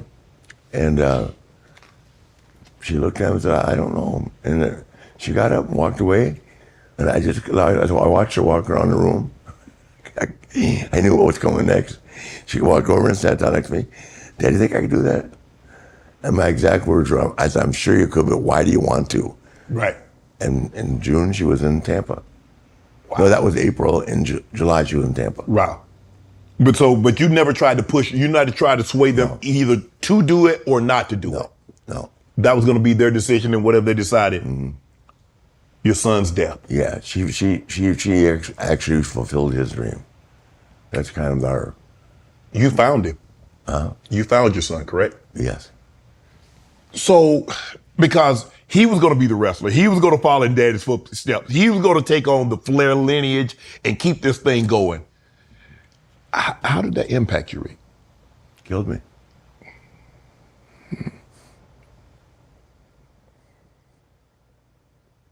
Did you know he was dealing with these demons? He'd been on life support 4 other times. Oh, man. 4 other times. You try to get him help, stays clean for months. 10 rehab centers. 9 or 10. I think it's 10. But everywhere from Phoenix to Colorado. One time he lost complete. He used his right leg. That's right in the center of Colorado where he was mountain climbing in a rehab facility. The last time before he died, his oxygen level, the thing to put everything right, was at 42. The doctor called me and said, when I call the minister, when he wakes up, he'll be brain dead if he makes it. I said, yeah. And I went in the room and I went and told everybody. He woke up, nothing wrong. The doctor looked at me. He's an Indian doctor, right, from India. I mean, Indian. He goes, "You just saw a miracle. I've never seen that because your oxygen level just can't be that low. That low for 24 hours. It can't be that low for 5 hours." Wow. And that's the guy's honest truth. So I was so upset with him because he wasn't drinking, but we found pills. I'm just glad I opened the door. I went and met my daughter and I said, "I'm just going to leave Reed home." And I went and opened the door. And it's like the same thing. I've seen them in purple and they come and shoot them with Narcan, and the same cops, same fire crew. I mean, Charlotte's a small town. And they came and I walked out in the hall. And the guy said, he said he didn't make it.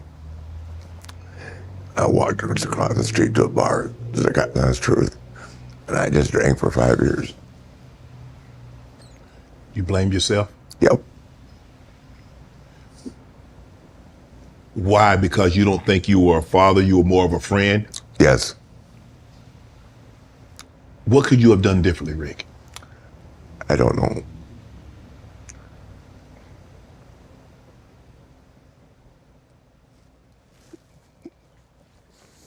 I traveled the world with him. I took him to Japan and Europe. And we traveled together.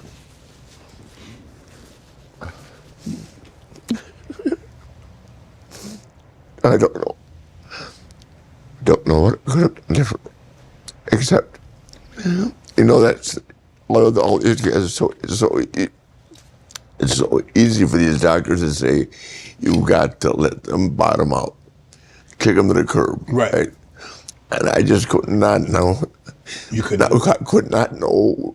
Not when they died, I wasn't there because I kicked them out. Right. Then I can't imagine how someone would feel in that situation. Right. You're not welcome here. You can't come home. You're kicked out. And the next day he's dead. Right. I don't know what's worse. You never turned your back on him. Never. I mean, but that has to make you feel good. You was fighting for him to the very end. Yeah. Well, you find out that heroin is not an addiction, it's a disease. Right. But he was doing so good, he'd come back from Japan. I brought him back to take him to WrestleMania to watch Ashley debut. And we were leaving, Wendy was with me. We were leaving. And I'd gotten him 2 gigs that weekend before WrestleMania for $1,500 a night to wrestle, make some money while I was here. And that was it. How's your health? Great. I mean, your kidneys failed. You placed in a medically induced coma, and you told us earlier they had for 6 months. You didn't remember anything back. Nothing. But you're good. But you're good now. You're healthy as a horse. Yep. So what's it like to be a grandfather? You say you have grandkids now. Yeah, I only get to see the one a lot. The other ones are in Minneapolis. My oldest granddaughter is fabulous. Yeah, she comes to visit, and she's a sophomore at Alabama, right, of all places. Marriage. You believe in marriage, not dating. You like, hey, met your beautiful wife, Wendy. Yeah. You lost a lot of money through divorces, though, Rick. Yeah, and attorneys. And attorney, yeah. And the IRS. Yeah. When the wives won't sign the returns, and they get away with it. You know, right. What can you do? Are you interested in having any more kids? I see Robert De Niro, Al Pacino, and they're older than you. Wendy. He's got 4. Wendy gave us the sign on camera like, He's got 4. Yeah, Wendy's kids are my kids. Yes. By her first marriage. Right. I've been with them for 13 years now. Wow. So what's your favorite sport? Outside of wrestling, what's your favorite sport to watch? Oh, NFL and football. Who's your favorite player? My favorite player right now in the league, Aaron Rodgers. I love Aaron. You love? I hope he comes back. Right. And I hope the Jets can come back.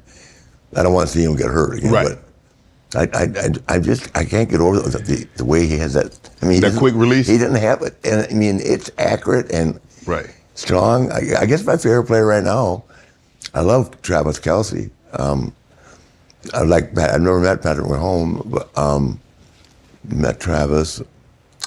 I'm really happy for the Tua kid. Yeah, yeah, because last year that was just horrible. Right. Mm-hmm. But he's having a hell of a year. Yeah, he's having an unbelievable There's a lot of year. parity in the league. That game tonight's a big game. Big game. Yeah. So who's going to win the Super Bowl? Who's going to win the NBA? You play for the Ravens, right? I played for the Ravens. Won the Super Bowl in 2000. With John. No, Brian Billick. Brian Billick. Yeah. He was in Minnesota. Too. Yes. Yep. Yes. Yep. Who you got winning the Super Bowl?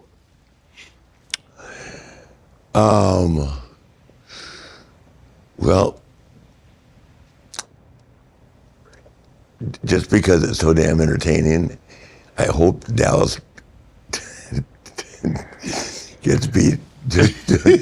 Oh, you want to get, because Stephen A, if Dallas wins the Super Bowl, Stephen A going to have to take off for like a month. I know. He won't fill out on TV. You won't let him. I'll be sitting in that chair of the co-host. Yeah. No, but it's so entertaining. I mean, I look for that, and he's got a gift. Yeah. He's got a gift. Yeah. And he can give it and take it. So, I really like Philadelphia. I'm really happy for that kid from Hurts. Hurts, the other one, Yeah. the transfer to Oklahoma and all that. Yeah. He's really playing well. He's playing unbelievable. With a bad wheel. So. Yep. I don't know. I love the event. Yeah. I don't have a favorite this year, really. What football player or basketball player is like Ric Flair? If you had to say who embodies your personality? Well, he's really slowed down a lot now by LT. Yeah. I used to run around with LT. Right. When he had Yes. that nightclub. Yes. With him till 3 a.m. at LT's. He came to see me wrestle. Right. In the Meadowlands. He was driving that blue Jaguar. I went one way, he went the other. The next day, he had 3 sacks. It was over 4 o'clock in the morning, and he had 3 sacks. Oh, he was unbelievable. This story. Yeah. LeBron. You love LeBron. I do. Jordan and LeBron. Best player. Who you got? I got LeBron. Yeah. I don't know what else he can do. Wow. And you know, I mean, I'm not sure if you were part of that debate or not when he said that everybody's already saying that Miami made his career. Right. I don't necessarily think that. I think wherever he would have gone. I mean, if you look at him now. I mean, he defies everything. Yeah. I think the thing is that individually, but I don't think we're going to look at him the same individually if he doesn't have those championships. We can't. Sure. I know. That was my argument. People are like saying, oh, you tried to say he was going up. No, I'm saying we're not looking at him through the same lens because he has 2 regular season MVPs and 2 finals MVPs. You can't say, well, if he went to Miami for a reason. Yeah. There was a very specific reason that he went to Miami. Yeah. So, no, I do believe individually, but I don't think we're going to look at him through the same lens as we look at him now. Yeah. Yeah, well, I don't know. I mean, it's just unbelievable. I mean, I love Michael Jordan. Who doesn't, right? Right. And there you talk that documentary they did, The Last Dance. Yeah. He was intense. Yes. Yeah, I'm real close to Dennis. So, Yeah. That was phenomenal. I mean, I really enjoyed that. But he's an intense guy too. Michael didn't mind screaming. Yeah. I don't see that in LeBron. I don't see LeBron screaming at guys. Nah, he's not. That's not the way he leads. Yeah. Not to say there's something wrong with someone else leading that way. Yeah. But that's just not the way he chooses to lead. There's a video of Shawn Michaels telling you, "I love you" before kicking you. That meme on. So, have you seen it? Yes. How would Ric Flair have done in the 70s, 80s, and 90s with social media? Huh. You'd be over in San Quentin doing an interview. Isn't San Quentin in California? It is. Yeah. Are you kidding? you already know the answer to that. You've heard the stories. What does it mean to be in the Hall of Fame? And many say you're the greatest wrestler of all time. Mm-hmm. Not just because of the longevity, but because of what you meant to the sport, the way you carried the sport, the way people, when they think of wrestling, they're not going to be but a hand, if there are any, going to get mentioned before yours. What does that mean to you? It means a lot. Being inducted in the Hall of Fame you know the story. I talked for like 45 minutes and I just had to thank everybody. And in my life, my career has been so long. Right. And I left some people out. I mean, but I was trying to get everybody in. And I ended up, it was wonderful. It was tremendous. Mm-hmm. I mean, the Hall of Fame is, you know, I mean, it was sold out. I think it was the first time I ever went to a big venue. And you don't know what to expect. Because Orlando was a town I wrestled in, but I didn't know what the crowd would be. It was like, the whole weekend was magical. Wow. And then the next day they did that tribute to me. And the day after I left, I went on a cruise and I was lost. Wow. On Tuesday I was lost. Nowhere to go to. No one to ask about the ratings. You know it works, right? Like, yes. Like I'm back in the business now, right? Right. And every segment I'm on, right? I'm just like I did my whole career. You can't wait till 5 o'clock. Right. Till the rating comes out and what your seg did. Right. Your quarter hour. Right. That's important. Yeah, it's what we live for. Yeah. We pride ourselves on that. Rick, thank you for giving me some of your time. I really appreciate it. It's Thank an you, honor sir. I'm to have honored. you on Club Shay Shay. Thank you, sir. Nature Boy, Ric Flair. Thank you. All my life, been grinding all my life. Sacrifice, hustle, pay the price. Want a slice, got to roll the dice, that's why. All my life, I've been grinding all my life. Look, all my life, been grinding all my life. Sacrifice, hustle, pay the price. Want a slice, got to roll the dice, that's why. All my life, I've been grinding all my life.